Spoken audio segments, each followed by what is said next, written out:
Hi అండి, అందరికీ నమస్తే. Welcome back to our channel Dishita talks. ఈరోజు మన వీడియో ప్రతి ఆడవాళ్ళకి యూజ్ అవుతుందండి. ఇంట్లో ఉన్న రాగి, ఇత్తడి, వెండి వస్తువులు, పూజ సామాగ్రి ఇవన్నీ కూడాను మనం చేతితో రుద్దకుండా, ఎక్కువ శ్రమ పడకుండా జస్ట్ నీటిలో ముంచితేనే తలతల మెరుస్తూ క్లీన్ అయిపోతాయి అండి. వచ్చేవన్నీ పండగలే. పెద్ద పండగ సంక్రాంతికి ప్రతి ఒక్కళ్ళు కూడాను ఇల్లు మొత్తం క్లీన్ చేసుకుంటారు. పాతకాలంలో అయితే రాగి బిందెలు, ఇత్తడి బిందెలు ఉంటాయి కదా, వాళ్ళు అయితే ఇటుక పొడితోనూ చింతపండుతోనూ క్లీన్ చేసేవాళ్ళు కష్టపడి. ఇప్పుడైతే మనం అంత కష్టపడి క్లీన్ చేయలేము కదా. నేనైతే ఇప్పుడు చేసే లిక్విడ్ చెయ్యకముందు అయితే ఇలా పీతాంబరి, రిఫ్లెక్ట్ అనే ప్రోడక్ట్స్ యూస్ చేస్తూ ఉండేదాన్ని అండి. ఇవన్నీ చక్కగా పనిచేస్తూ ఉండేవి, తలతల మెరుస్తూ వచ్చేసాయి. అల్యూమినియం కానీ, రాగి, ఇత్తడి, ఐరన్ ఏదైనా సరే మంచిగానే పనిచేసేది. ఇక్కడ కేజీ పీతాంబరి చూడండి 280 రూపాయలు ఉంది. అలానే రిఫ్లెక్ట్ 200 గ్రామ్స్ వచ్చేసి 32 రూపీస్ ఉన్నవి. ఇంత కాస్ట్లీ ప్రోడక్ట్స్ తీసుకున్నా సరే నా చేతులు అయితే చాలా డ్రై అండి. ఇవి ఈ శీతాకాలం వచ్చిందంటే చలికాలంలో ఇలా క్రాక్స్ వస్తూ ఉంటాయి.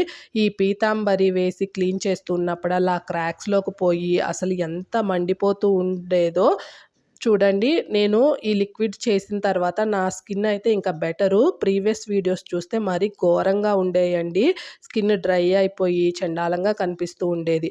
ఇప్పుడు మీకు అలాంటి బాధ లేకుండా నేను చేసిన పద్ధతినే మీకు కూడాను చూపిస్తున్నాను. ఒకసారి ఫాలో అయ్యి ఎలా అనిపించిందో కామెంట్ చేసేసేయండి.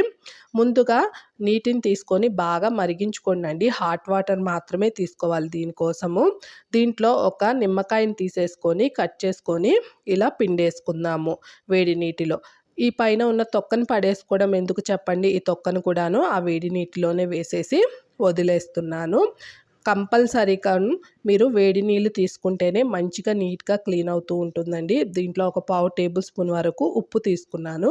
అలానే వెనిగర్ తీసుకుంటున్నానండి, ఒక 2 మూతలు. మీ దగ్గర వెనిగర్ లేకపోతే ఒక 2 స్పూనుల వరకు బేకింగ్ సోడా అయినా తీసుకోవచ్చు. అలానే లెమన్ లేకపోయినా సరే నిమ్మ ఉప్పు ఉంటుంది కదా, అదైనా సరే ఒక స్పూన్ తీసుకుంటే సరిపోతుంది. ఇప్పుడు ఒక పావు టేబుల్ స్పూన్ వరకు డిటర్జెంట్ పౌడర్ అయినా సరే, లేదా మనము లిక్విడ్ డిటర్జెంట్ ఉంటుంది కదా, అదైనా ఒక పావు టేబుల్ స్పూన్ వేసేసుకొని మిక్స్ చేసేసుకోండి. ఇప్పుడు ముందుగా మీకు ఇత్తడిది చూపిస్తున్నానండి. ఇది హారతి ప్లేట్ కదా, దీనిని జస్ట్ నేను స్పూన్తో వాటర్ ఇలా పోస్తూ ఉన్నాను చూడండి. పోస్తూ ఉంటేనే దీనిపైన ఉన్న జిడ్డు మొత్తం పోతుంది. అలానే తలతల షైన్ కనిపిస్తూ ఉంది కదా మెరుస్తూ.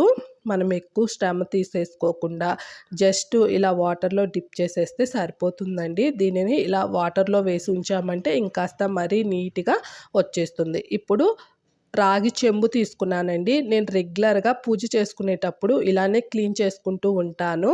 అందుకనే మరీ ఎక్కువగా పట్టిలేవు. చూడండి, మీరు చెంబు లోపల చూసారంటే నేను ఎక్కువగా క్లీన్ చేయనండి. ఇది చూడండి ఎంత బ్లాక్గా కనిపిస్తూ ఉందో. దీనిని వాటర్లో ముంచేసి ఇలా నేను తిప్పుతూ ఉంచేసాను. ఇప్పుడు ఈ చెంబుని మనము వాటర్లో, ఈ హాట్ వాటర్లో డిప్ చేసేసి ఒక 2 నిమిషాలు అలా వదిలేసేద్దామండి. డిఫరెన్స్ మీకే అర్థమవుతుంది. చెంబు లోపల ముందు చూసిన దానికి ఇప్పుడు చూడండి ఎంత చక్కగా క్లీన్ అయిపోయి ఉందో. మరీ ఎక్కువగా నల్లగా పట్టి ఉంటే మాత్రము ఇలా సాఫ్ట్గా ఉండే స్క్రబ్బర్ ఉంటుంది కదా, గిన్నెలు కడిగేది, మనము దానితో ఇలా జిడ్డుగా ఉన్న మరి నల్లగా గారపట్టిన ఇలా జస్ట్ ఎక్కువ కష్టపడకుండా మనం క్లీన్ చేసేసుకున్నామంటే ఈజీగా క్లీన్ అయిపోతుంది. అలానే రెండో రాగి చెంబు కూడాను చూపిస్తున్నాను చూడండి. దీనికి డిఫరెన్స్ ఎంత తెలుస్తుందో మీరు, ఇది ఎలా ఉందో అది ఎలా ఉందో దీన్ని కూడాను జస్ట్ ఈ వాటర్లో ఇలా డిప్ చేసేసుకొని నేను చూపిస్తాను. చూడండి ఎంత చక్కగా క్లీన్ అయిపోతుందో. మరి ఎక్కువగా మాత్రము నల్లగా పడితే మాత్రము ఇలా వాటర్లో ఒక 2 నిమిషాలు అలా డిప్ చేసి ఉంచేసామంటే చాలండి, చక్కగా క్లీన్ అయిపోతుంది. ఇలా స్క్రబ్బర్తో ఇలా మనం క్లీన్ చేయగానే ఈజీగా లోన ఉన్న పట్టిన గార మొత్తం కూడాను రిమూవ్ అయిపోతుంది. వాటర్ చూసారు అంటే మీరు మనం ముందు తీసుకున్న దానికి ఇప్పటికి కలర్ కూడాను చేంజ్ అయింది కదా, దీంట్లో ఉన్న గార మొత్తం కూడాను వచ్చేసిందనమాట. మనము ఇంట్లో ఉండే వాటితోనే ఎక్కువ ఖర్చు పెట్టకుండా మార్కెట్లో రకరకాల లిక్విడ్స్ వస్తున్నాయి కదా, అలాంటివి ఏమీ లేకుండా సింపుల్గా క్లీన్ చేసుకోవచ్చు.